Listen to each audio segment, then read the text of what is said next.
할렐루야. 오늘 밤 잘들 나오셨습니다. 우리 옆에 분들 인사하세요. 오늘 그러니까 비가 오는데 여러분들 비가 이렇게 적게 올 때 나오신 분들 참 복 있는 분들이에요. 이 앞자리에 계신 분들 아주 은혜 사모하고 찬양 사모해가지고 비가 안 올 때 나왔어요. 지금 비 올 때 오시는 분들도 아주 귀한 분들인데 서로 인사하세요. 아주 잘 나오셨습니다. 큰 은혜 받으세요.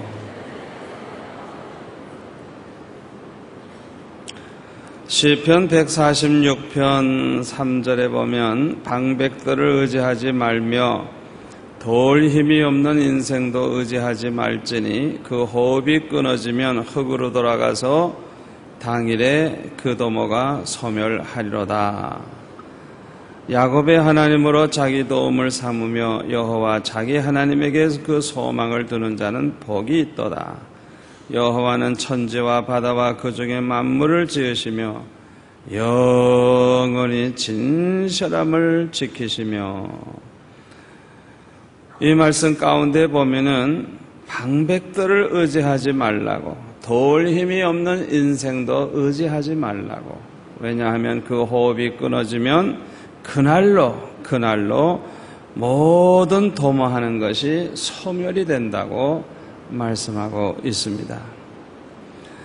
아무리 우리가 살고 있는 이 지방에서 제일 높은 자리에 있는 사람, 돈도 많고 권세도 많고 모든 것을 다 가진 사람이라고 할지라도 호흡이 끊어지면 그날로 모든 것이 끝나고 맙니다. 그러므로 그 어떤 인생도 의지할 것이 못 되는 것입니다. 이 세상에서 우리를 책임져 줄 사람은 하나도 없습니다. 여러분들에게 여러분을 책임져 줄 사람이 있습니까? 있다고 생각하면 그건 착각입니다.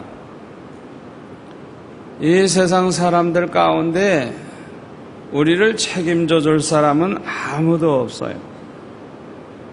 우리가 아무리 남을 도와주고 남에게 책임을 좀 져주려고 해도 사실 우리는 힘이 없습니다. 그래서 오늘 본문에 보면 뭐라 그랬어요? 도울 힘이 없는 인생을 의지하지 말라. 우리 인간이 힘이 있는 것 같아도 사실은 도울 힘이 없다. 여러분, 죽어가는 사람 대신 죽든지 그 사람 살릴 자가 이 세상에 있어요? 없어요. 없어요. 아무리 자기가 능한 의사라고 할지라도 죽는 사람 죽는 길을 막을 길이 없어요. 죽는 길을 막을 수 있다고 하면 이 세상에 죽을 사람이 없잖아요. 우리 인간은 한마디로 말해서 도울 힘이 없는 인생이에요. 도울 힘이 없는 그런 인생들을 의지하지 말라고 오늘 본문에 보면 말씀하고 있습니다. 그런데 어떤 사람은요, 자기가 무엇이든지 다 책임질 수 있는 것처럼 큰 소리 치는 사람이 있는데 이 사람은 이건 교만해서 그렇습니다. 교만해서. 자기가 책임 다 질 것처럼 큰 소리 쳐. 이거는 아주 잘못된 태도입니다. 예레미야 9장 23절 1066페이지에 보면은 이런 말씀이 있습니다. 예레미야 9장 23절에 보면 여호와께서 이같이 말씀하시되 지혜로운 자는 그 지혜를 자랑치 말라. 용사는 그 용맹을 자랑치 말라. 부자는 그 부함을 자랑치 말라. 자랑하는 자는 이것으로 자랑할지니 곧 명철하여 나를 아는 것과 나 여호와는 인애와 공평과 정직을 땅에 행하는 자인 줄 깨닫는 것이라. 나는 이 일을 기뻐하노라. 여호와의 말이니라. 아멘. 지혜롭다고 지혜 자랑하지 말고, 용사라고 용맹을 자랑하지 말고, 부자라고 해서 그 부함을 자랑하지 말라는 거예요. 그것은 자랑할 것이 못 된다는 거예요. 왜냐하면 아무리 지혜로워도 하나님이 불러가면 죽어요. 아무리 용사라도 하나님이 불러가면 죽어요. 아무리 부자라도 그 재산이 생명을 지켜주질 못해요. 하나님이 불러가면 그냥 그날로 모든 게 끝나버리는 거예요. 그러니까 지혜도 자랑할 게 없고 용맹도 자랑할 게 없고 돈도 자랑할 게 없다는 거예요. 정말 우리가 자랑할 수 있는 것이 있다고 하면 그것이 뭐냐? 우리가 하나님을 알게 된 거. 내가 하나님을 알게 된 거. 내가 하나님을 알게 되고 하나님을 믿게 되고 하나님의 자녀가 되고 하나님이 참 어떤 하나님인 줄 내가 알고 그 하나님을 믿고 의지해서 내가 구원받고 하나님의 백성이 됐다고 하는 것, 사실은 이것이 더 귀하다는 거예요. 아멘. 또 고린도전서 3장 21절에 보면 누구든지 사람을 자랑하지 말라 그랬어요. 사람을 자랑하지 말라. 사람 자랑해봤자 얼마 안 있으면 망신당하고 얼마 안 있으면 뭐 아무것도 아니라는 걸 알게 돼요. 이 세상에 완전한 사람은 없어요. 뭐 남보다 좀 뛰어난 게 있지만은 또 그 방면에 남보다 모자라는 게 있어요. 박사들 자랑하지 마세요. 박사처럼 무식한 사람이 없어요. 왜냐하면 자기 전공 과목만 박사지 다른 건 무식해.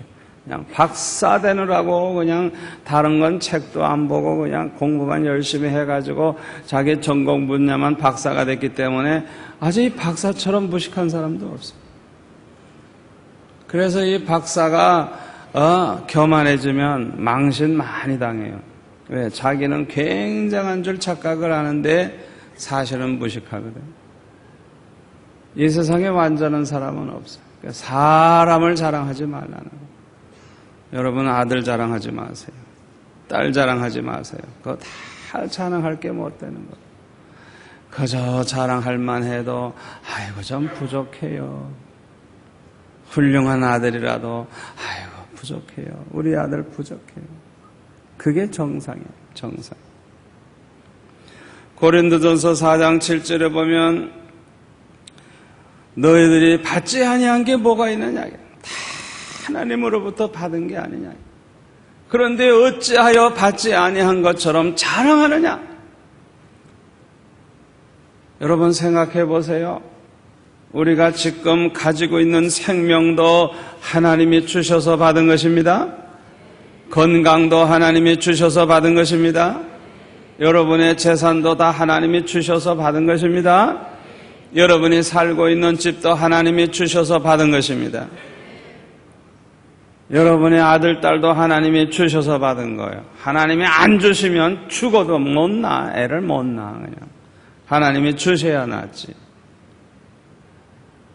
그러니까 모든 것은 다 하나님이 주셔서 받은 건데 마치 자기가 만들어낸 것처럼 자기 것처럼 하나님으로부터 받은 게 아니고 자기가 똑똑해서 자기가 잘나서 만들어내고 자기가 벌어들인 것처럼 자랑하지 말라. 우리가 가지고 있는 건 다 하나님이 주신 것이니까 하나님의 것이지 내 것이 아니라. 마치 자기가 잘나서 자기가 능해서 모든 걸 잘하는 것처럼 그렇게 착각하지 말라요. 여러분 우리가 아무리 훌륭한 부모라고 할지라도 우리 자녀들에게 대해서 모든 걸 책임질 수 있는 부모는 없습니다. 나이가 들면 나이가 들수록 자기 자신의 무지함과 무능함과 무력함을 깨닫고 통탄하게 됩니다. 생각해보면 내가 도와줄 수 있는 게 아무것도 없어. 아무것도 없어. 나이 들면 나이 들수록 점점 인간이 얼마나 연약한가, 인간이 얼마나 부족한가, 그걸 깨닫게 돼요. 육신의 아버지는 이렇게 불완전합니다. 무능합니다. 무력합니다. 힘이 없습니다. 자녀들에 대해서 책임질 능력이 없습니다. 그러나 우리 아버지 하나님은 그렇지 않습니다. 우리 아버지 하나님은 전지전능하십니다. 우리 아버지 하나님은 지혜와 능력이 완전하신 분입니다. 모자람이 없어요. 능력에 모자람이 없어요. 지혜에 모자람이 없어요. 절대 주권을 가지고 계신 분입니다. 여러분 잘 생각해서요. 하나님과 싸워 이길 세력은 아무것도 없어요. 하나님 하시는 일에 방해 노릇을 할 어떤 영도 어떤 인간도 없어요. 그냥 하나님이 후 불어버리면 날아가 버릴 것이 세상의 피조물이고 모든 것들이. 우리 하나님이 절대적인 모든 권세를 다 가지고 계시는 거예요. 우리 하나님은 신실하신 분입니다. 우리 하나님은 어제나 오늘이나 영원토록 불변하신 영원불변하신 하나님이십니다. 그런데 오늘 보면 레위기 26장 12절에 보면 나는 너희 중에 행하여 너의 하나님이 되고 너희는 나의 백성이 될 것이니라 이렇게 말씀하고 있습니다. 나는 너의 하나님이 되고 너희는 내 백성이 되리라. 이 말은 한마디로 말해서 나는 너희들을 책임지겠다 하시는 말씀. 나는 너희 하나님이 되겠다. 너희는 내 백성이 될 것이다. 완전히 그냥 하나님이 책임져주는 하나님의 백성, 하나님의 자녀가 되게 해주시겠다는 것. 오늘 이 자리에 나오신 분들은 모두 다 이 축복을 받으시기를 축원합니다. 하나님 아버지는요, 육신의 아버지와 다르십니다. 하나님 아버지는 우리를 책임지실 수 있는 지혜와 능력이 있는 분입니다. 우리 아버지 하나님은 그 지혜와 능력이 완전하신 분이기 때문에 우리를 책임져 주실 수 있는 능력 있는 그런 아버지 하나님이십니다. 이와 같이 하나님 아버지께서 책임져 주시는 하나님의 자녀가 된다는 것은 얼마나 행복한 일입니까? 세상에 이보다 더 큰 축복이 어디 있겠어요? 하나님이 우리를 책임져 주신다고 하면 세상에 이보다 더 좋은 게 어디 있어요? 하나님께서 우리를 지켜주시겠다 하시면 아무도 우리를 손댈 자가 없을 것입니다. 하나님께서 우리를 책임져 주마 하신다고 하면 걱정할 거 아무것도 없는 줄 믿습니다. 오늘 밤에 그 음성을 듣고 돌아가시기를 바랍니다. 그러면 하나님은 어떤 사람을 책임져 주시느냐? 하나님께서 완전히 내 책임을 져주시도록 만들 수 있는 비결이 뭐냐? 하나님은 어떤 사람을 책임져 주시느냐? 여기에 대해서 몇 가지로 말씀을 드리면서 은혜를 받고자 합니다. 첫째로 하나님께서 책임져 주시는 사람이 누구냐? 하나님의 규례와 계명을 준행하는 사람입니다. 오늘 본문 레위기 26장 3절에 보면은 너희가 나의 규례와 계명을 준행하면 12절 나는 너희 중에 행하여 너의 하나님이 되고 너희는 나의 백성이 될 것이라. 하나님의 규례와 계명을 준행한다고 하면 하나님께서 책임져 주시겠다는 것. 여기 하나님의 규례와 계명을 준행한다는 말은 하나님의 명령에 순종한다는 것, 하나님의 뜻에 따라 순종한다는 것을 의미하는 것입니다. 자, 이 레위기 26장에 보면은 구체적으로 한번 본문을 볼까요? 너희가 나의 규례와 계명을 준행하면 내가 너의 비를 그 시후에 때시자 기후후자 사철 그 절기 따라서 아주 적절한 때를 맞춰서 비를 내려 주시리니 그 땅은 그 산물을 내고 밭의 수목은 열매를 맺을지라. 너희의 타작은 포도 딸 때까지 미치며 너희의 포도 따는 것은 파종할 때까지 미치리니 이게 무슨 소린가 하니 계속 곡식이 있고 계속 포도가 열리고 이래가지고 그냥 계속해서 열매가 이제 있다는 거예요. 그 다음에 너희가 음식을 배불리 먹고 너희 땅에 안전히 거하리라. 내가 그 땅에 평화를 줄 것인즉. 여러분, 이 평화를 주는 복, 이거 보통 축복이 아니에요. 원수들이 쳐들어오지 못하면 전쟁할 일이 없기 때문에 항상 편안하게 평화를 누리게 되는 거예요. 이게 보통 축복이 아니에요. 미국이라고 하는 나라는 지금까지 한 200~300년 동안에 누가 쳐들어온 적이 없어요. 쳐들어온 적이. 그러니까 얼마나 평안을 누리며 살았어요. 9.11 작년 사태가 일어나기 전까지는 편안하게 살았어요. 그런 공격을 받질 않았어요. 여러분, 6.25 사변으로 인해서 우리가 얼마나 많은 사랑하는 부모 형제를 잊어버리고 얼마나 많은 사람들이 장애자가 되고 얼마나 많은 사람이 재산이 날아가고 얼마나 고생했는지 몰라요.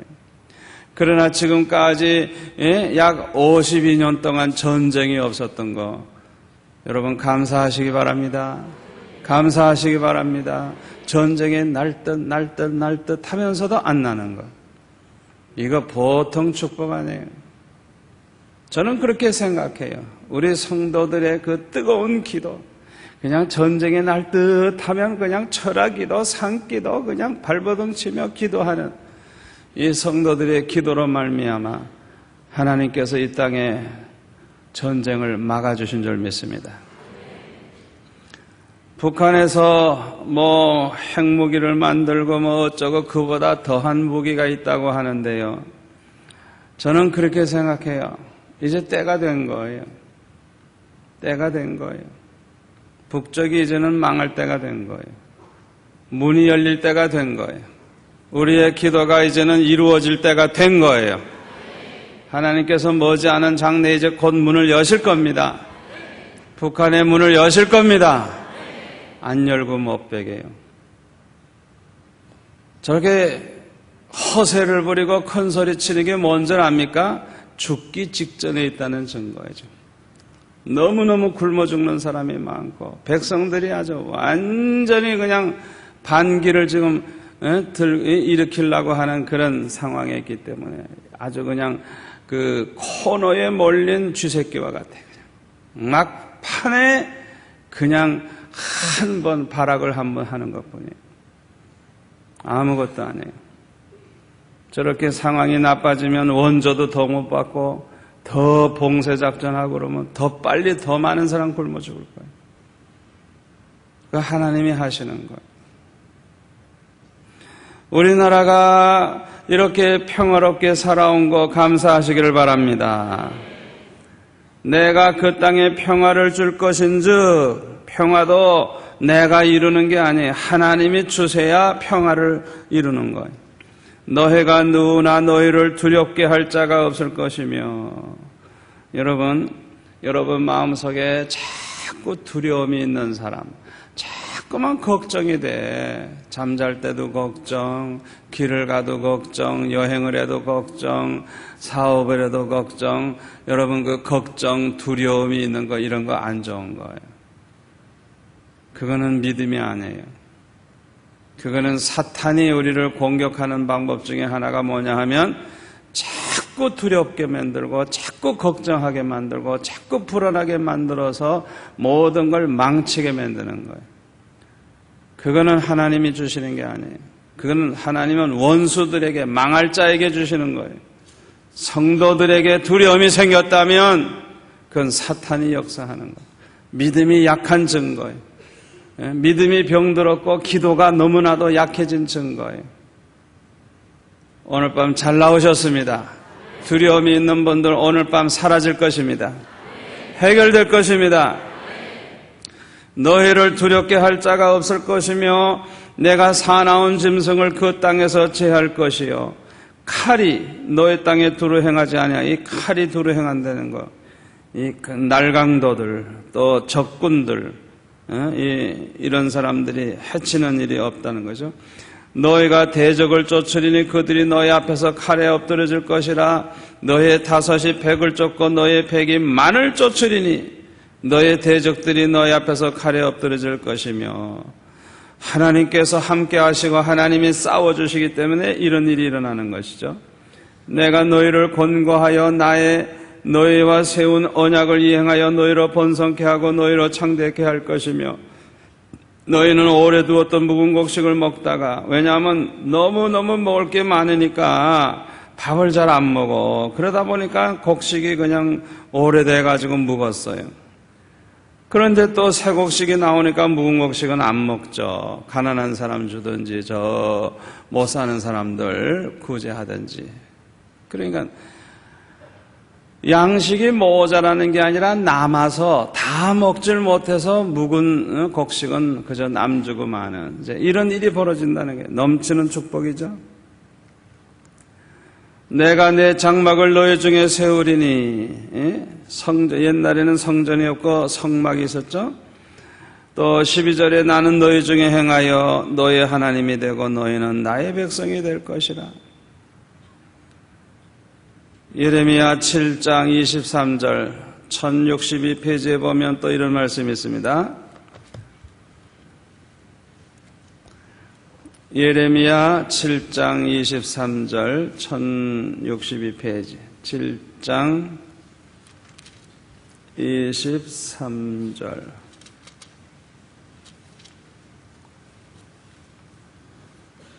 찾으신 분은 같이 읽을까요? 오직 내가 이것으로 그들에게 명하여 이르기를 너희는 내 목소리를 들으라. 그리하면 나는 너희 하나님이 되겠고 너희는 내 백성이 되리라. 너희는 나의 명한 모든 길로 행하라. 그리하면 복을 받으리라. 아멘. 아멘. 하나님의 목소리를 듣고 하나님이 명하신 모든 길로 행하면 하나님은 우리 하나님이 되고 우리는 하나님의 백성이 돼서 모든 복을 받게 해주시겠다. 하나님이 책임져 주시겠다는 것. 또 11장 4절 예레미야 11장 4절 같이 읽겠습니다. 이 언약은 내가 너의 열조를 쇠풀무 애굽 땅에서 이끌어내던 날에 그들에게 명한 것이라. 곧 내가 이르기를 너희는 나의 목소리를 청정하고 나의 모든 명령을 쫓아 행하라. 그리하면 너희가 내 백성이 되겠고 나는 너의 하나님이 되리라. 아멘. 아멘. 아멘. 아멘. 여러분들 요령 부리지 마세요. 쓸데없는 걱정하거나 의심하거나 어찌할꼬 그런 생각할 필요도 없어요. 무조건 하나님 말씀대로만 살고 하나님이 하라고 하신 대로만 하고 무조건 그냥 망해도 죽게 생겨도 무조건 말씀대로만 여러분들이 살아가세요. 하나님 책임집니다. 책임집니다. 하나님이 함께 하십니다. 하나님은 여러분의 하나님이 되셔서 여러분을 하나님의 백성으로 삼으시고 책임져 주세요. 책임져 주세요. 요령 부리지 마세요. 장난치지 마세요. 말씀대로만 무조건 사세요. 하나님이 책임집니다. 신명기 28장에 뭐라 그랬어요? 하나님의 모든 명령을 듣고 순종하면 성읍에 가도 복받고 들에 가도 복받고 두루와도 복받고 나가도 복받고 원수들이 한 길로 왔다 7길로 도망가고 손으로 하는 모든 일에 복받고 그 한마디로 말해서 하나님 책임지시겠다는 거예요. 너희들이 내 명령대로 준행하면 내가 너희들에게 전한 말씀대로만 산다고 하면 내가 너희들을 책임져 주겠다. 뭐든지 걱정하지 마라. 뭘 해도 잘 되게 해주시겠다는 거예요. 여러분 이 비밀을 언제나 마음에 새기고 사시기를 바랍니다. 얼마나 중요한지 몰라요. 아브라함이 믿음의 조상이지만은 처음부터 믿음이 완전했던 건 아닙니다. 처음에는 이 아브라함이 믿음이 부족해가지고 애굽에서 살 때 흉년이 드니까 애굽에 가가지고 살아보려고 여호와의 말씀을 쫓아서 가나안 땅에 왔는데 하나님의 말씀을 쫓아서 애굽에 간 게 아니에요. 그냥 상황 판단을 해가지고 점점 먹고 살기가 힘드니까 기근이 와서 어려우니까 그저 인간적인 생각을 가지고 잘 살아보겠다고 애굽에 갔다가 자기 아내도 빼앗기고 얼마나 망신당하고. 여러분, 아브라함도 처음부터 믿음이 완전한 거 아니에요. 여러분들도 소망이 있습니다. 여러분 믿음이 지금 완전하지 않아도 소망이 있어요. 아브라함이 처음부터 그렇게 훌륭한 거 아니에요. 그런데 창세기 26장에 보면 이삭은 자기 아버지가 흉년 들었을 때 애굽 갔다가 혼난 거 알거든요. 그런데 26장에 보면 이삭이 하나님의 음성을 들은 것을 보면 뭘 했다는 증거예요? 기도 많이 했다는 증거. 흉년이 왔을 때 어찌하오리까? 하나님 앞에 기도 많이 했다는 증거예요. 그래서 창세기 26장에 보면 하나님의 음성을 듣습니다. 절대로 애굽으로만 내려가지 마라. 애굽으로만 내려가지 마라. 내가 너에게 지시하는 땅으로만 가라. 그러면 내가 너와 함께 할 것이고 너에게 복을 주겠다. 아멘. 아무리 흉년이 와도 기근이 와도 어떤 요령을 부리려고 하지 마세요. 인간의 방법으로 어떻게 해서 되는 거 아니에요. 제일 중요한 게 뭐냐? 하나님이 나에게 뭐라고 말씀하시는지, 성경에 뭐라고 말씀했는지, 하나님의 뜻이 무엇인지 그걸 알아가지고 순종만 하면 하나님이 책임집니다. 하나님이 책임집니다. 책임집니다. 두고 보세요. 하나님이 반드시 책임지십니다. 오히려 전화위복이 되게 하십니다. 이삭이 흉년을 들었을 때도 하나님 말씀하시고 지시하는 대로 그랄 지방에 거했을 때 그 해에 농사를 지어가지고 100배나 축복을 받았고 하나님이 그냥 얼마나 복을 주시는지 거부가 됐다고. 그 나라 사람들이 막 시기 질투할 정도로 거부가 돼버렸어요. 흉년 들고 나서 오히려 거부가 됐어요. 하나님이 지시하시는 대로 따라가니까 거부가 됐어요. 앞으로 세계 경제가 어떠느니 주가가 떨어지니 그거 상관없어요. 아무 상관할 거 없어요. 우리는 하나님의 말씀대로만 살려고 하면 하나님이 책임집니다. 책임집니다. 믿으시기를 바랍니다. 두 번째로 하나님은 어떤 사람을 책임져 주시느냐? 하나님을 위한 꿈과 계획을 가지고 사는 사람입니다. 여러분, 우리가 하나님 말씀에 순종하는 것도 귀하지만은 하나님을 위해서 뭔가 살아보려고, 하나님을 위해서 뭔가 해드리고 싶어가지고 하나님을 위한 계획을 세우고 하나님을 위한 목표를 가지고 하나님을 위한 꿈을 가지고 사는 사람, 여러분, 이것은 하나님께서 특별히 감동받을 수밖에 없는, 하나님께서 너무너무 귀하게 여기시는 하나님의 자녀가 되기 때문에 우리 하나님이 책임져 주신다는 걸 믿으시기를 바랍니다. 여러분들 생각해 보세요. 누가 여러분을 위해서 계획을 세우고 여러분에게 대접하려고 계획을 세우고 여러분에게 양복해 주려고 계획을 세우고 여러분에게 돈을 한 1억 갖다 주려고 계획을 세우고 목표를 세우고 사는 사람이 하나도 있다고 하면 여러분들이 모른 척 할까요?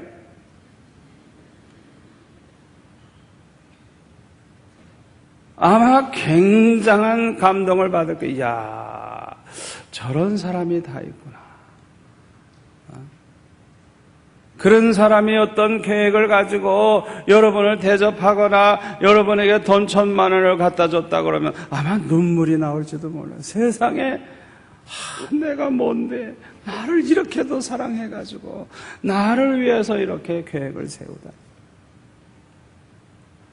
사랑의 하나님, 은혜의 하나님, 좋으신 하나님이 우리가 하나님을 위한 계획을 세우고 하나님을 위한 목표를 세우고 하나님을 위한 꿈을 가지고 살아간다고 하면 그 하나님이 가만히 계시겠어요? 여러분, 하나님의 특별한 사랑 받습니다. 하나님이 책임져 주십니다. 역사가 일어납니다. 평생 수지 맞아요. 평생. 창세기 28장 20절에 보면 야곱이 하나님을 위한 꿈을 가졌어요.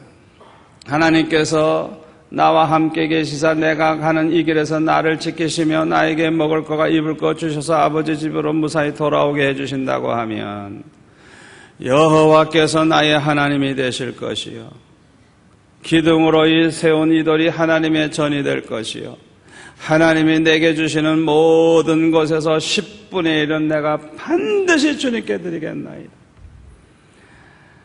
다시 말하면 하나님을 어떻게 섬기겠다고 하는, 하나님을 어떻게 대접하겠다고 하는 그 틀이 딱 짜여진 거예요. 목표가 딱 생긴 거예요. 계획이 딱 서 있는 거예요. 나는 이렇게 살겠습니다.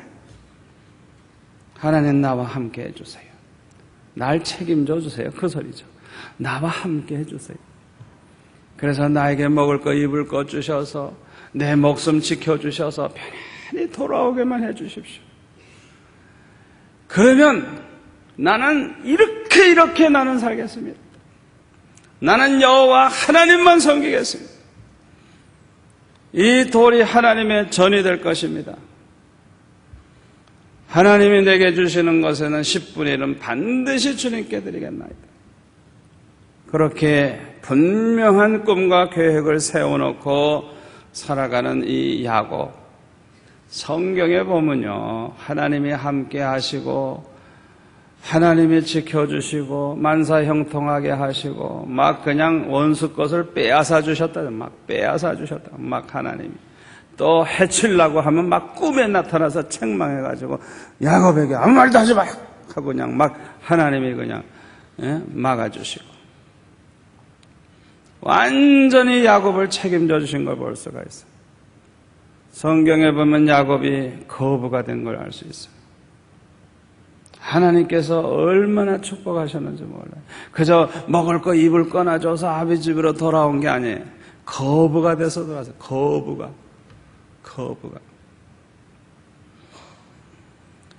다윗도 그 마음속에 하나님을 위한 꿈과 계획이 있었어요. 하나님께 성전을 지어 바치고 싶어하는 그런 소원과 계획이 있었어요.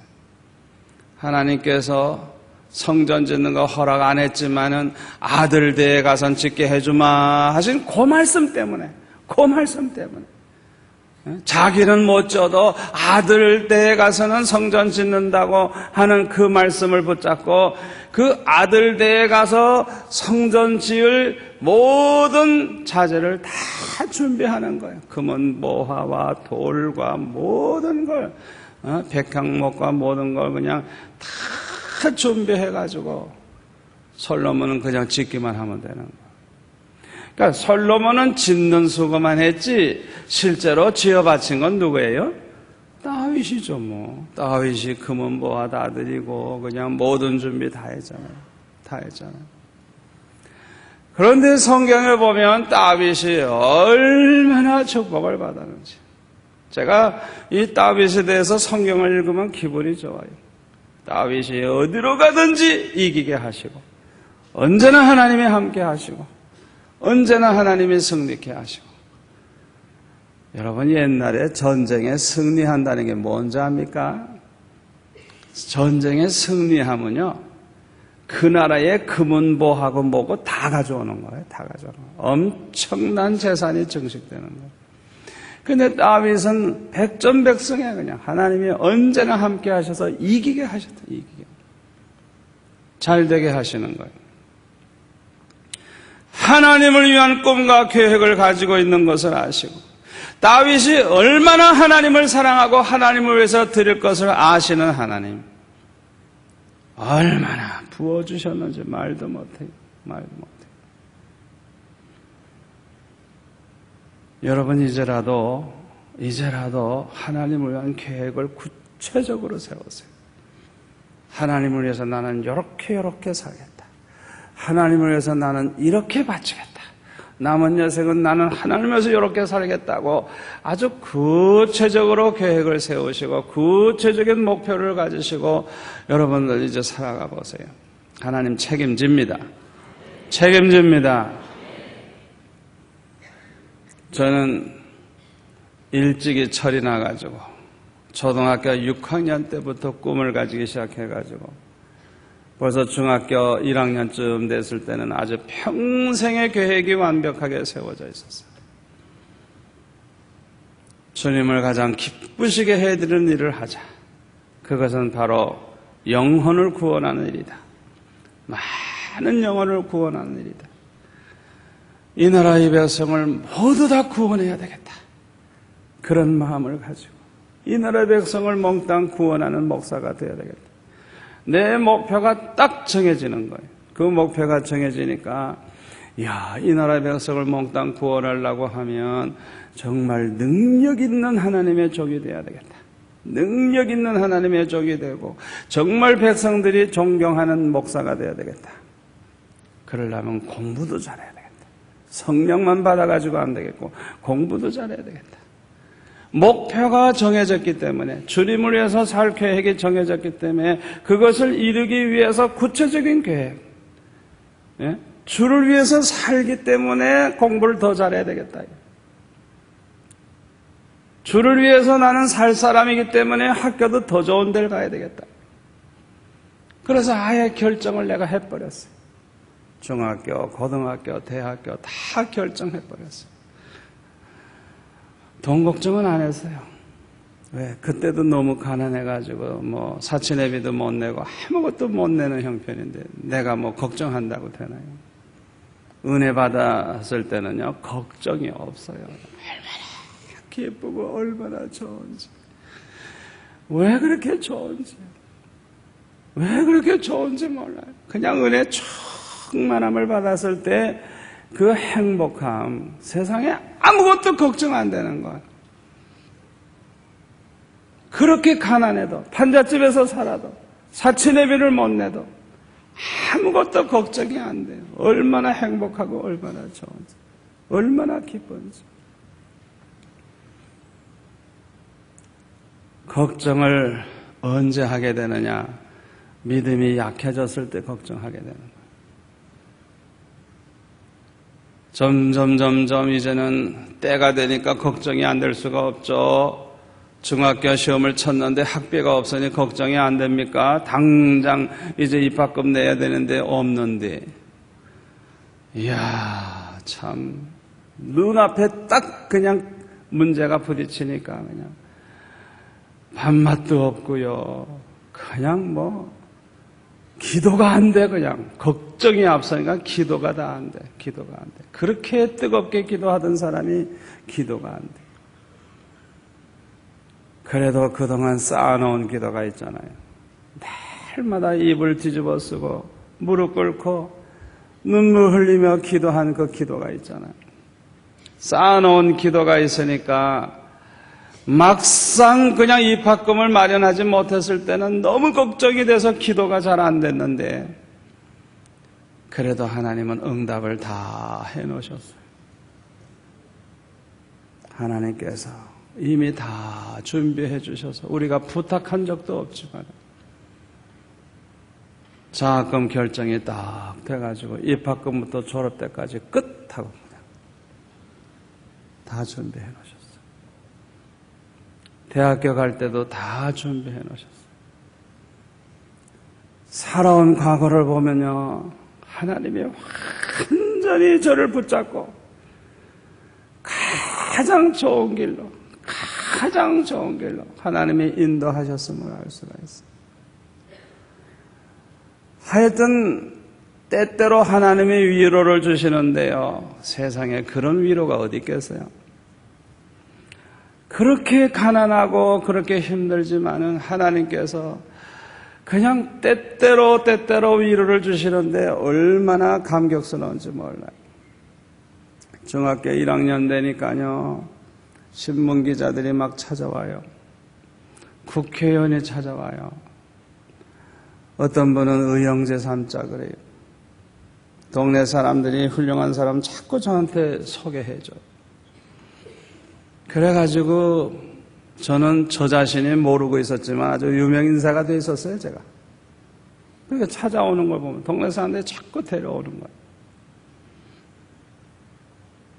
한 번은 택시 회사 사장님 되는 분을 데리고 왔는데 이분은 고학생들을 많이 돕고 가난한 분들에게 연탄 100장씩 이렇게 주기도 하고 해서 신문에 많이 난 분이에요. 이분이 저를 보더니 아들을 삼겠대요. 그래서 저는 아버지가 없으니까 좋다고 그랬죠. 그랬더니 자기 집에 가서 자자고 저를 데려가는데 먼저 목욕을 시키고 그 다음에 머리도 짧은데 또 깎으라서 또 깎고 머리 깎고 목욕하고 중국집에 가서 탕수육에다가 울면인가 시켜주는데 두 그릇을 혼자 다 먹었어요. 그분 앉아있는 자리에서. 그날 밤 그 집에 가서 자고 그 다음날 아침에 학교 가는데 택시 타고 가라고 요새 돈으로 이제 10,000원이죠. 그러니까 그때는 아마 그보다 훨씬 더 가치가 있는 돈이었었던 것 같아요. 하여튼 제일 큰 돈을 한 장 줬어요. 내가 어떻게 택시 탑니까? 가난한 사람이. 그래서 다녀오겠습니다 인사하고 쭉 걸어가서 그냥 버스 타고 갔죠. 그래서 학교 앞에서 이제 내리는데 그냥 학생들이 버스 안에 그냥 얼마나 꽉 차 있는지 그 버스 차장들이 기술이 있어가지고요. 그냥 뭐 문을 닫지도 못하고 이렇게 붙잡고 갑니다. 이렇게. 그러면 버스가 한번 이렇게 갔다가 이렇게 틀어버리면 싹 닫아버려요. 그 사이에 문을 탁 닫아버려요. 그때 버스 차장 한 분들이 지금 다 50대 여자일 거예요. 아마 50대 60대. 그렇게 그냥 꽉 껴서 가는 거예요. 학교 앞에서 내릴 때 10,000원짜리 떡 내놓으니까 잔돈을 바꿔줄 게 어디서요? 아침인데. 그래가지고 화를 내면서 그냥 줘서 공짜로 탔죠.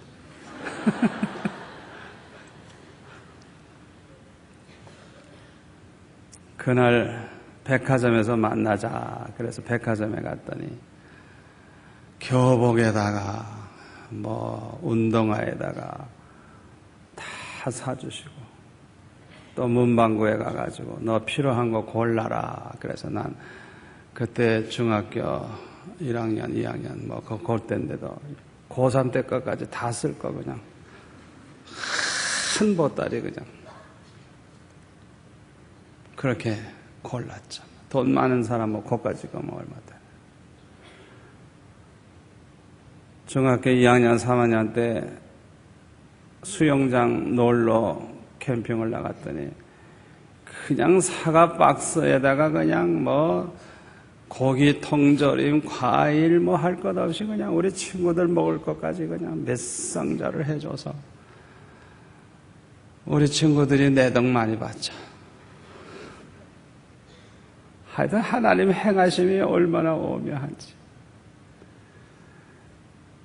하나님의 종 만들기 위해서 연단은 하시지만은 그냥 때때로 위로를 주시는데 얼마나 풍성하게 하시는지. 고비고비 만날 때마다 하나님은 다 준비해 놓으셨어요. 지나고 보면 다 준비가 돼요. 여러분, 하나님이 책임져 주는 사람들은요, 걱정할 필요 없어요. 주실 줄 믿고 감사기도만 하세요. 그냥 감사기도 그냥 딱 때가 되면 다 준비되어 있고 딱 때가 되면 다 준비되어 있고 여러분들도 그렇게 살아온 과거를 아마 기억하실 거예요. 지금은 보면 걱정거리죠. 왜 아무것도 없는데 그날이 오면 많이 필요하니까. 그런데 막상 그날이 딱 되면 하나님은 다 준비해 놓으셨어요. 얼마나 좋으신 하나님인지. 아멘. 하나님을 위한 꿈을 가지시기를 바랍니다. 하나님을 위한 계획을 구체적으로 세우세요. 구체적으로 세우세요. 하나님이 어떻게 하시는가 보세요. 놀라운 일이 있을 것입니다. 저는 대학교 다닐 때도 가정교사를 했습니다. 생활이 어려우니까 또 동생도 또 대학교 가고 하니까 그래서 이제 가정교사를 했는데요. 저는 11조만 한 게 아니고 교회에서 증축을 한다 그래서 또 11조를 건축 헌금으로 했어요. 항상 그렇게 하는 거예요. 그 건축 끝날 때까지 그렇게 하는 거예요. 그래서 언제나 12조를 드렸어요. 그 봉투에다가는 언제나 그렇게 썼어요. 11조와 또 11조를 건축 헌금으로 합니다. 그래서 2배를 언제나 헌금을 했어요. 그런데요, 요새로 비교한다고 하면 시작할 때는 한 10만 원 받고 한다고 하면 그 다음에 하나님께서 몇 달 지나고 나니까 10만 원 받던 걸 50만 원 받게 되고, 하여튼 제가 계산해 보니까 서울대학교 6개월에 그때 5천 원, 6천 원 낼 때예요. 학비가 6개월에. 그런데 저는 한 달에 3만 원까지 받았어요. 한 달에 3만 원. 얼마나 큽니까? 2만 원, 3만 원, 최고 3만 원까지 받았어요. 하나님께서요, 얼마나 축복을 하시는지, 아무것도 없는 가운데서 하나님께서 살게 하시는데, 사골세방, 전세방으로, 전세방 한 칸, 두 칸으로 이렇게 하나님이 점점 늘려주시는데요. 때가 되니까 돈 걱정할 필요가 없게 해주셨어요. 그런 역사가 일어나기를 축원합니다. 세 번째로 하나님은 어떤 사람을 책임져 주시느냐? 어떤 유혹이 와도 물리치고 거룩하게 사는 사람을 책임져 주십니다. 요셉이 애굽의 노예로 팔려갔을 때 보디발의 아내가 유혹을 했습니다. 그 유혹을 뿌리치고 거룩을 지켰을 때 그런 누명을 쓰고 감옥에 들어갔지만은, 그러나 하나님께서는 그에게 더 큰 축복을 해주셔서 애굽의 총리가 되게 하셨어요. 여러분, 이 말씀을 꼭 마음에 새기세요. 오늘 이 자리에 나온 청년들, 학생들, 이 말씀을 꼭 명심하세요. 명심하세요. 어떤 유혹이 와도, 어떤 죄 지을 기회가 와도 하나님 앞에서 거룩하게, 정직하게, 깨끗하게, 그냥 어떻게 해서든지 거룩한 신앙을 지키시면 하나님이 그 사람을 책임집니다. 책임집니다. 어려운 일이 있으면 더 큰 축복이 옵니다. 아무것도 걱정할 필요가 없어요. 우리 청년들이 어디를 가든지 뭘 하든지 언제든지 다른 걱정할 필요가 없어요. 직장 생활할 때 술 파티가 열리고 기생이 나오고 어떤 일이 있어도 내가 이 직장을 그만두면 그만뒀지 나는 절대로 술 안 먹는다. 난 절대로 기생과 같이 하지 않는다. 그냥 아예 결심을 하고 거룩을 생명과 같이 지키면 거룩하신 하나님, 거룩한 자를 기뻐하시는 하나님, 거룩한 자를 축복하시는 하나님, 거룩한 자와 함께 하시는 하나님, 거룩한 자를 축복하시고 거룩한 자를 들어 쓰시는 하나님이 책임집니다. 책임집니다. 요셉을 책임지신 하나님이 여러분이 거룩하게 살면 책임을 지십니다. 여러분 꼭 믿으세요. 믿으세요. 고생이 잠시뿐입니다. 여러분이 거룩을 생명과 같이 지켜보세요. 그냥 여러분 앞에 그냥 대로가 열립니다. 대로가 열립니다. 직장에서도 놀라운 일이 벌어집니다. 그냥 여러분이 거룩을 생명과 같이 지키면서 살아보세요. 아마 사장이 딸이 있다면 사위 삼을 거예요. 역사가 일어날 거예요. 희한한 일이 벌어질 거예요. 우리 하나님은 거룩한 자를 귀하게 여기십니다. 보배롭게 여기십니다. 아멘. 우리가 거룩하게 살기 위해서는 평소에 마음 관리 잘 하셔야 돼요. 마음 관리, 눈 관리 잘 하세요. 눈 관리. 아무거나 보지 마세요. 아무런 책이나 아무런 영화나 이런 거 보지 마세요. 특히 인류 호텔에 들어간 사람은 괜찮은데 러브 호텔 같은 데 들어간 사람은 아예 TV를 켜지 마세요. 아예 켜지 마세요. 왜? 얼마나 음란하게 그렇게 준비해놨는지 몰라요. 그러니까 아예 우리가 집을 떠나서 다른 데 갔을 때는 아주 비상인 줄 알아야 돼요. 비상식인 줄 알아야 돼요. 그래서 저는 집회하러 이렇게 간다든지 이렇게 하면 아예 집회 중에는 TV를 켜지도 않아요. 뉴스 같은 건 보고 싶은데도 참아요. 왜냐하면 뉴스라도 보다가 보면은 혹시 잘못될까 봐. 왜? 거룩을 지키기 위해서. 거룩을 지키기. 아멘. 마음 관리, 눈 관리, 입 관리하세요. 말 함부로 하지 마세요. 여러분 친구들과 어울릴 때 말 함부로 하지 마세요. 아주 쓸데없는 농담 잘하고 쓸데없는 음란한 얘기 잘하고 그거는 아주 그냥 고약한 옛사람의 버릇이에요. 그런 거는 아주 완전히 그냥 잘라버리세요. 그냥 가만히 있는 게 나아요. 함부로 음란한 말을 하면 안 돼요. 특히 시간 관리를 잘해야 돼요. 여러분들이 가능하면 언제든지 은혜스러운 책 같은 걸 읽을 수 있도록 항상 준비하고 계세요. 그래서 이 지하철도 타보니까 그 한참 동안 가는데 읽을 거리를 가지고 있으면 좋겠더만요. 그러니까 시간 관리를 언제나 저는 성경을 많이 봐요. 그래서 성경을 펼쳐놓고 이제 많이 보는데 성경을 보든지 하여튼 은혜로운 책을 보든지 해서 이 시간 관리를 잘 하면 우리가 이 유혹을 덜 받게 되는 거예요. 그만큼 좋은 거예요. 다니엘은 하루에 3번씩 기도했습니다.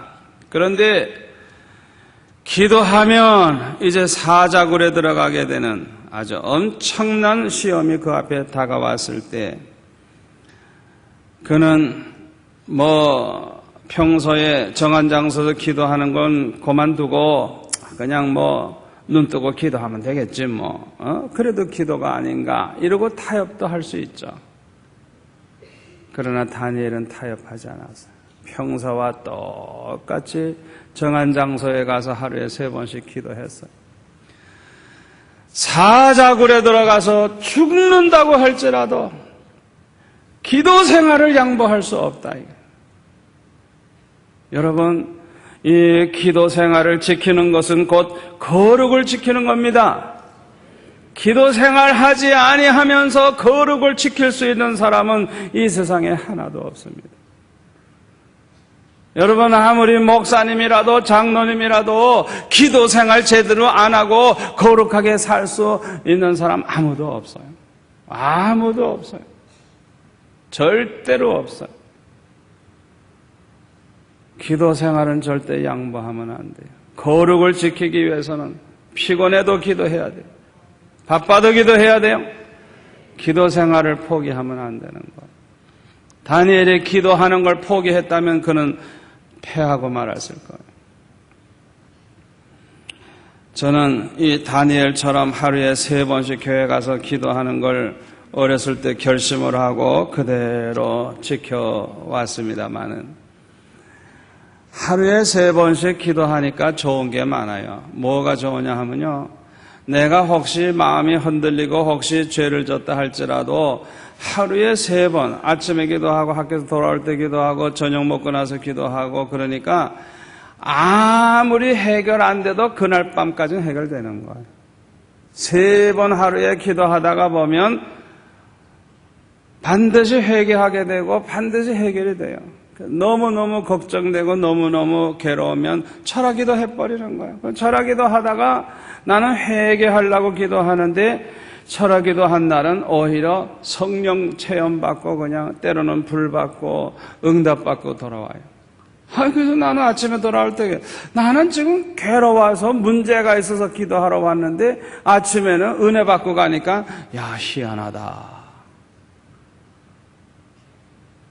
오히려 더 큰 은혜를 받고 돌아와요.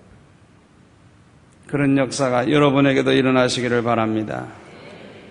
4번째로 하나님은 어떤 사람을 책임져 주시느냐. 마음을 다하고 목숨을 다하고 뜻을 다하고 힘을 다하여 하나님을 사랑하는 사람입니다. 마가복음 12장 30절에 보면 마음을 다하고 목숨을 다하고 뜻을 다하고 힘을 다하여 주 너희 하나님을 사랑하라. 그렇게 말씀하고 있어요. 여러분은 하나님을 얼마나 사랑하십니까? 이 마가복음 12장에 보면 목숨을 다하여 하나님을 사랑하라 그랬어요. 목숨을 걸고 사랑하는 것은 최고의 사랑입니다. 우리가 사랑할 수 있는 사랑 가운데 최고의 사랑이 뭐냐? 목숨을 걸고 사랑할 때 최고의 사랑을 하는 거예요. 목숨을, 재산도 문제도 아니고 명예도 문제가 내 목숨까지 바쳐가며 사랑할 때 최고의 사랑을 할 수가 있어요. 무엇이든지 목숨을 걸 때 최고의 힘이 나옵니다. 사랑함에 있어서도 목숨을 걸고 충성함에 있어서도 목숨을 걸고 심지어는 싸울 때도 목숨 걸고 싸우면 아주 그냥 형용할 수 없는 큰 힘이 나와요. 박조준 목사님이 설교하시는 걸 제가 한번 우연히 들었는데 그런 얘기를 합니다. 한번 키가 조그마하고 나약해 보이는 사람을 만났는데 이 사람하고 얘기하다가 보니까 옛날에 조직폭력배의 두목 노릇을 했던 사람이래요. 그래가지고 자기가 그냥 과거에 자기 밑에 몇백 명의 부하가 있고 그냥 아주 완전히 그냥 나라를 떠들썩하게 하는 조직폭력배에 자기가 두목했다는 거예요.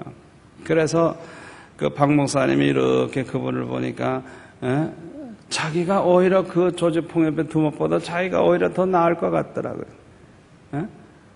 그래서 괜히 허풍 떠는 것 같아가지고 물어봤대요. 아니 당신은 그렇게 키도 안 크고 몸집도 그런데 어떻게 당신이 조직폭력배 두목 노릇을 그렇게 했냐.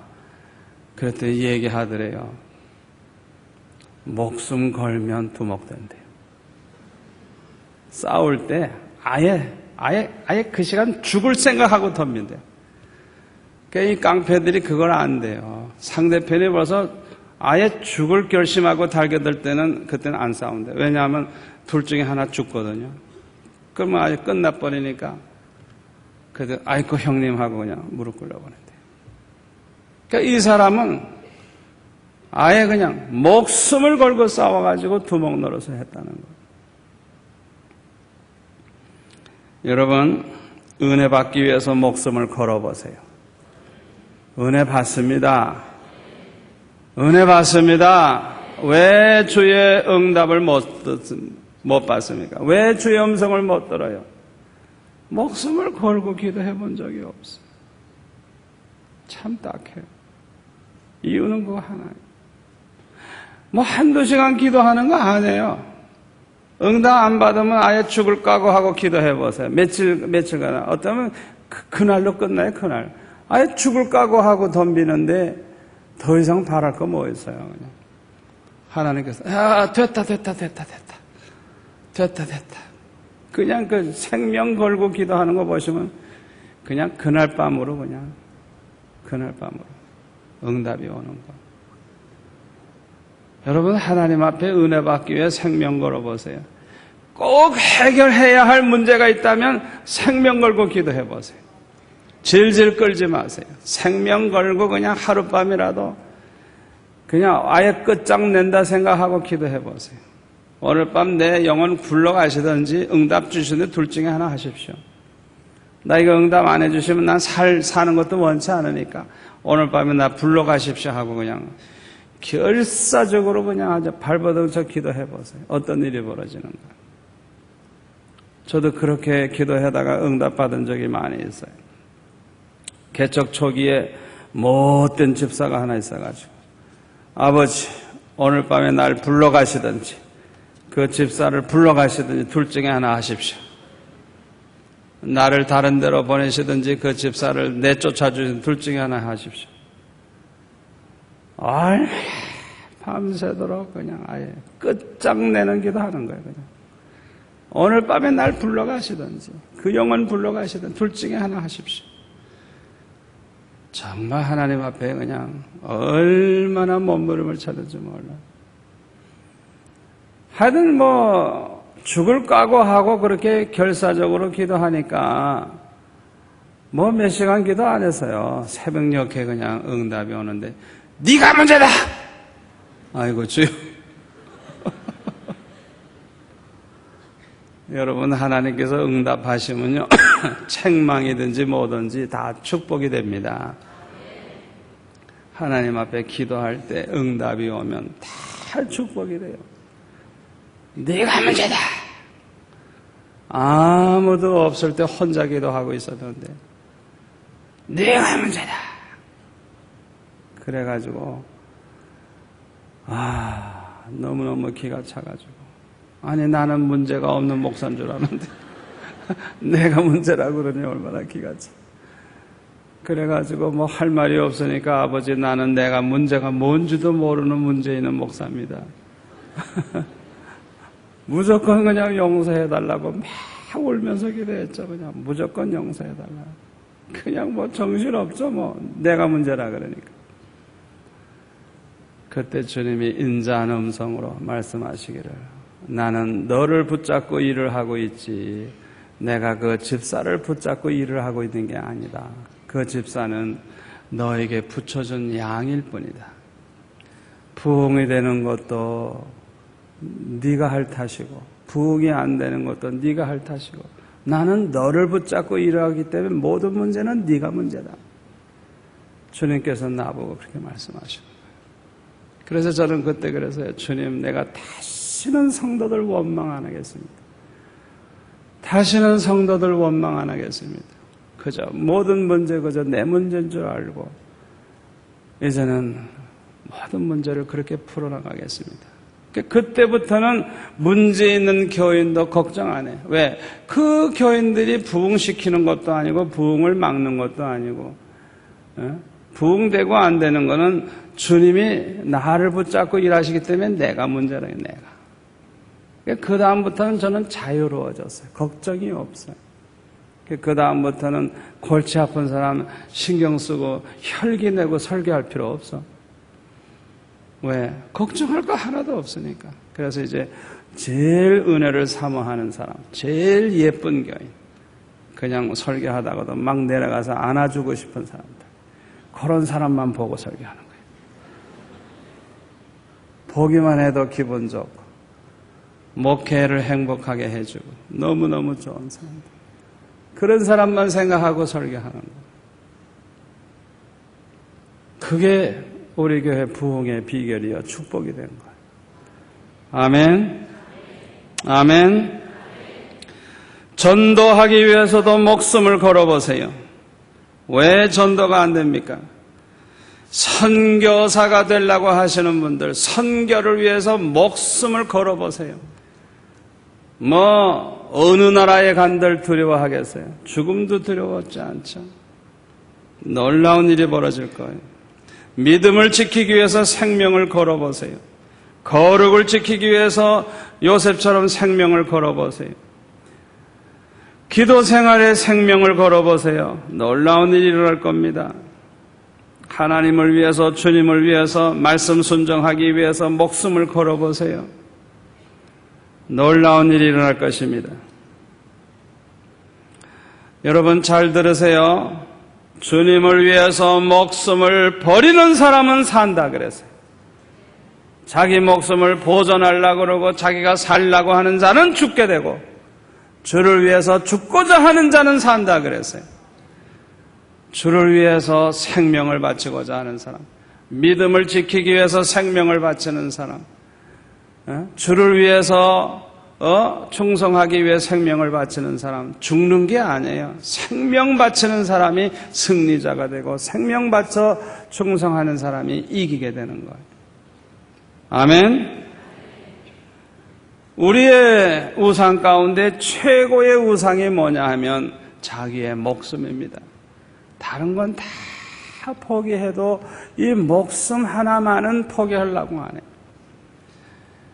그래서 각 사람에게 최고의 우상이 자기 목숨이에요. 그래서 누가복음 14장 26절에 보면 자기 목숨까지 미워하지 아니하면 내 제자가 되지 못한다 말씀을 하셨어요.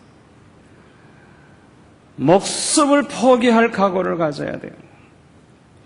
요한복음 12장 24절에 보면 요한복음 12장 24절에 보면 내가 진실로 진실로 너에게 이르노니 한 알의 밀이 땅에 떨어져 죽지 아니하면 한 알 그대로 있고 죽으면 많은 열매를 맺느니라. 자기 생명을 사랑하는 자는 잃어버릴 것이요 이 세상에서 자기 생명을 미워하는 자는 영생하도록 보존하리라. 우리가 죽을 각오를 하고 신앙을 지켜나가면 많은 열매를 맺을 수가 있어요. 주를 위해서 죽고자 하면 죽는 게 아니에요. 오히려 영원히 보존되는 거예요. 아멘? 그런데 자꾸만 자기 목숨을 아주 그냥 우상화해가지고 그냥 하나님보다 자기 목숨 더 사랑하고 그런 사람들은 신앙생활도 제대로 못하고 축복도 제대로 못 받는 거예요. 요한복음 15장 8절에 보면은 너희가 과실을 많이 맺으면 내 아버지께서 영광을 받을 것이요 너희가 내 제자가 되리라. 한 알의 밀이 죽어야 많은 열매를 맺는다 그랬잖아요. 내가 죽어야, 내가 죽을 각오를 해야 많은 열매를 맺을 수가 있는 거예요.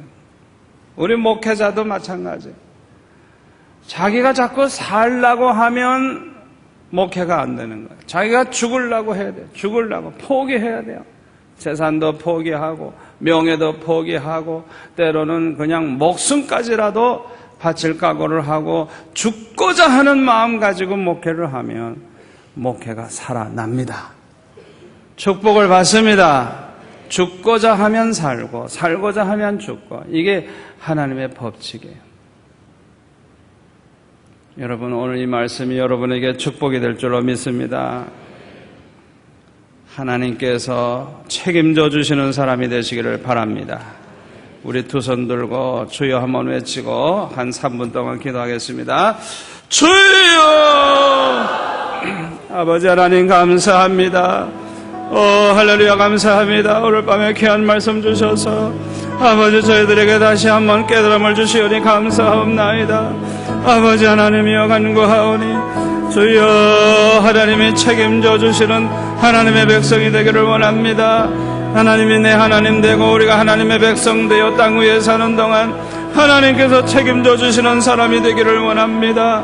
아버지 하나님이 항상 순종하기를 원합니다. 하나님의 뜻대로 순종하기를 원합니다. 하나님의 말씀대로 순종하는 자를 하나님이 책임져 주신다고 하였사오니 아버지 하나님이여 순종하며 살게 하여 주옵소서. 좌로나 우로나 치우치는 의의 없게 하시고 오직 여호와의 말씀을 주야로 묵상하며 그 말씀대로 아버지 순종하며 살아가는 저희들 되게 하여 주옵소서. 무엇보다도 하나님을 위한 꿈과 계획을 가지고 하나님을 위한 목표를 세우고 살아가는 저희들 되게 하여 주옵소서. 아버지 하나님께서 아버지 기뻐하시는 계획을 가지게 하여 주옵소서. 다윗과 같은 계획을 우리도 가지게 하여 주옵소서. 아급과 같은 계획을 우리도 가지게 하여 주셔서 우리의 남은 여생은 하나님이 책임져 주시는 그런 생애가 되기를 원하옵나이다. 아버지 하나님이여 간구합니다. 하나님을 사랑하되 목숨까지 아버지 바칠 각오로 하나님을 사랑하는 자가 되기를 원합니다. 하나님께서 우리를 책임져 줄 줄로 믿습니다. 이 땅에 사는 동안 얼마를 살든지 하나님을 모시고 하나님이 책임져 주시는 가운데 아름답게 살아가는 저희들 되게 하여 주옵소서. 주여 간구합니다. 주여 간구합니다. 복음 전하는 데 생명 걸기를 원합니다. 은혜 받기 위하여 생명 걸기를 원합니다. 기도 생활에 생명 걸기를 원합니다. 거룩한 삶을 위하여 생명 걸기를 원합니다.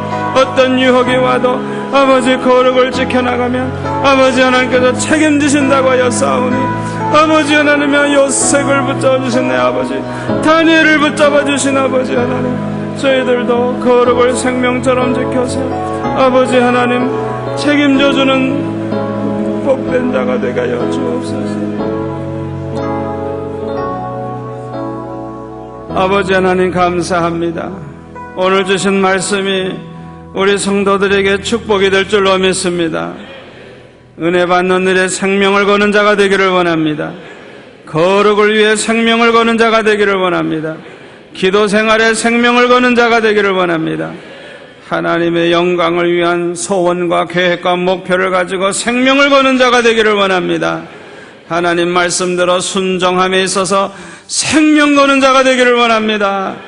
우리가 주를 위해 죽고자 하면 산다고 하여 싸우니 죽을 때에 많은 열매를 맺는다고 하여 싸우니 아버지 하나님 이제는 죽도록 충성하는 자가 되게 하시고 죽도록 하나님 사랑하는 자가 되게 하여 주옵소서.